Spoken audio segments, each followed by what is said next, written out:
Nationalist party BNP জয় জয়াকার। বাংলাদেশে নিরঙ্কুশ সংখ্যাগরিষ্ঠ বিএনপি 205 আসনে জয়ী প্রয়াত খালেদা জিয়ার দল। জামাত ছাত্র জোটের ভরাডুবি কার্যত। জামাত ছাত্র জোটের দখলে এখনো পর্যন্ত 71 আসন, আর অন্যদিকে 205 আসনে এখনো পর্যন্ত জয়ী প্রয়াত খালেদা জিয়ার দল।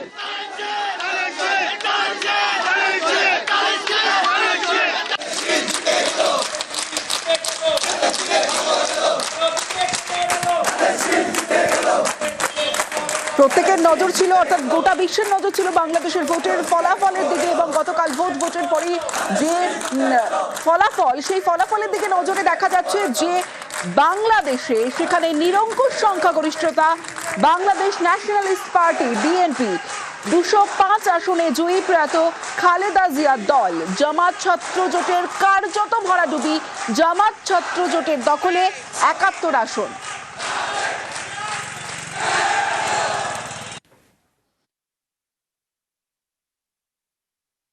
আপনার চট্টগ্রামের দুটো আসনের ফলাফল মানুষ নির্দেশ অনুযায়ী আপনাদের সাথে কাছে 207 আসনের সেটা আপনাদের বাংলাদেশ জাতীয়তাবাদী দল এখানে 200 আপনার আসন।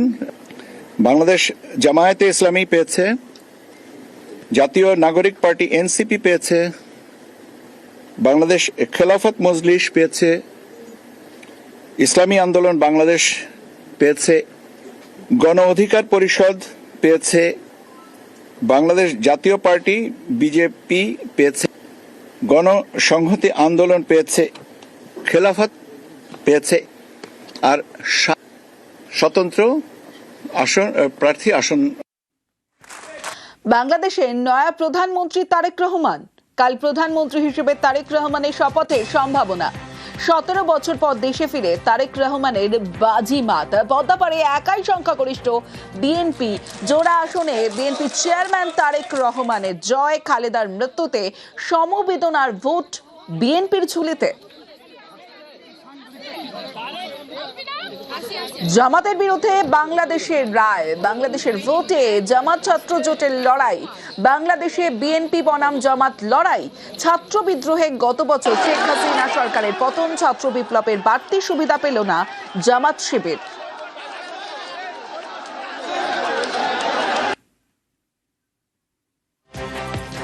সংবিধান সংশোধনে বাংলাদেশে গণভোট। সংবিধান সংশোধনের পক্ষে ভোট 60%।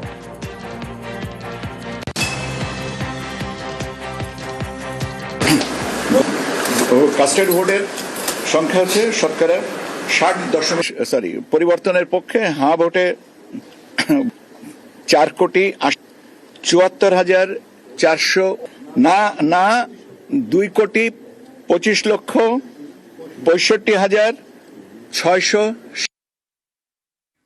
স্থায়ী সরকার ক্ষমতায় আসায় খুশি বাংলাদেশের সাধারণ মানুষ।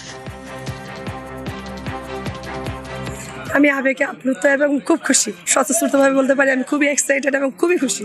এটা গণতান্ত্রিক সরকার এটা গঠিত হয়েছে, আমি নিজে ব্যক্তিগতভাবে খুশি।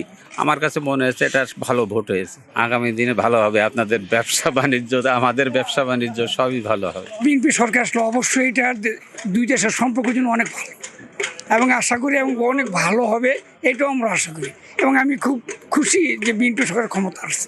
এখন মেজরিটিতে বিএনপি আছে। এখন আমরাও চাই বাংলাদেশের সাথে ইন্ডিয়ার সম্পর্কটা খুবই ভালো হোক, সুসম্পর্ক হোক, আমরা যাতে সুন্দরভাবে জীবনযাপন করতে পারি।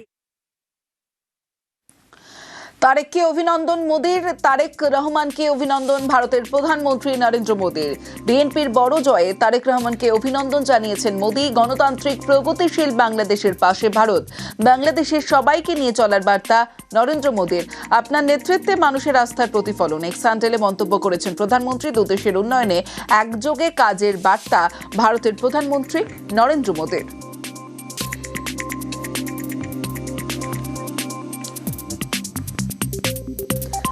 ফের সহজ হবে সম্পর্ক।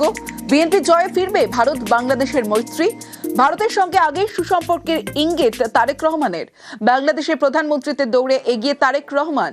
শেখ হাসিনার আমলে দুদেশের বন্ধুত্বপূর্ণ সম্পর্ক, ইউনূস জমানায় ভারত বাংলাদেশ সম্পর্কে দূরত্ব তৈরি, তারেক রহমানের নেতৃত্বে কমবে দুদেশের ফাটল, বিএনপির আমলে দেশে কমবে সংখ্যালঘু নির্যাতন, বাংলাদেশে কমবে ভারত বিরোধী মনোভাব।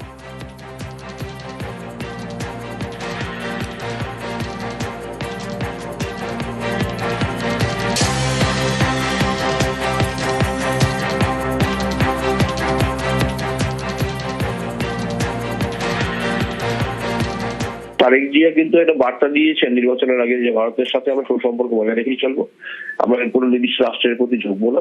ভারতের তরফ থেকে কিন্তু একটা বার্তা দেওয়া হয়েছে যে বাংলাদেশে যে গণতান্ত্রিক সরকার আসে বিএনপি নেতৃত্বে, তাহলে ভারত তার সাথে সম্পর্ক মজবুত হবে।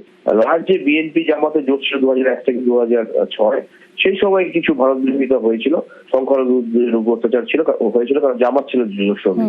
এবার যেহেতু তারা বুঝতে পেরেছে জামাতের সাথে জোট বাঁধলে তাদের ইমেজ খারাপ হবে, তারা জামাত থেকে সরে এসছে, জামাতকে তারা বিরোধী রাষ্ট্রে বসিয়েছে। আমি বিশ্বাস করি এই তারেক জিয়া যে তার বক্তব্য আমি শুনলাম বিগত কয়েক মাস, অনেক ম্যাচিউর, অনেক ব্যালেন্স বলছেন, এবং তার যে জনপ্রিয়তা গ্রহণযোগ্যতা আমি লক্ষ্য করলাম। তাহলে আমার মনে হয় তিনি ক্ষমতায় এলে আগেরকার খালেদা জিয়ার সময় যে সরকার ছিল বিএনপি পরিচালিত, তার চেয়ে অনেকটা ভালো হবে। ফের সহজ হবে সম্পর্ক, বিএনপির জয়ে ফিরবে ভারত বাংলাদেশের মৈত্রী, ভারতের সঙ্গে আগেই সুসম্পর্কের ইঙ্গিত তারেক রহমানের। বাংলাদেশের প্রধানমন্ত্রীত্বের দৌড়ে এগিয়ে তারেক রহমান, শেখ হাসিনার আমলে দুদেশের বন্ধুত্বপূর্ণ সম্পর্ক আর ইউনূস জমানায় ভারত বাংলাদেশ সম্পর্কে দূরত্ব তৈরি হয়। তারেক রহমানের নেতৃত্ব কমবে দুদেশের ফাটল, বিএনপির আমলে দেশে কমবে সংখ্যালঘু নির্যাতন, বাংলাদেশে কমবে ভারত বিরোধী মনোভাব।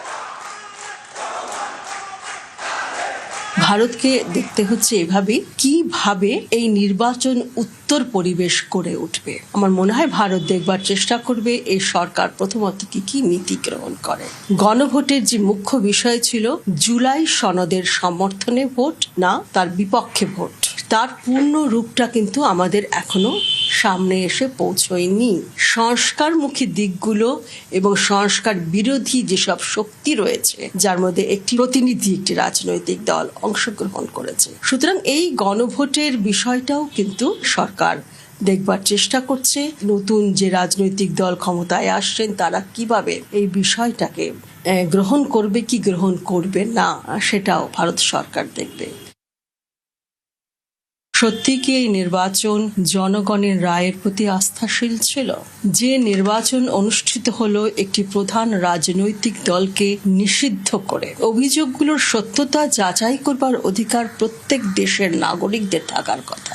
একটা বড় সংখ্যক মানুষ যারা গণতন্ত্রে বিশ্বাসী, তারা ওই নেই মামার চেয়ে কানা মামা ভালো ওয়ার্স্টের থেকে না গিয়ে তার অল্টারনেটিভ হিসেবে বিএনপিকে বেছে নিয়েছে। বাংলাদেশের আরবান অঞ্চলে ভোটের হার কম, কিছু অংশ আওয়ামী লীগের ভোট কিন্তু বিএনপিকে বেছে নিয়েছে এই কারণে, কারণ আর একটা ভয়ঙ্কর বিপদ দাঁড়িয়ে রয়েছে। সেই বিপদটার ক্ষেত্রে কারা কারা ছিলেন জামাত দেখতে পাচ্ছি, কিন্তু শুধুই কি তারা, তার সঙ্গে আর কারা কারা সাঙ্গপাঙ্গ ছিল সেই ছবিটা এখনো খুব স্পষ্ট আমাদের কাছে নেই।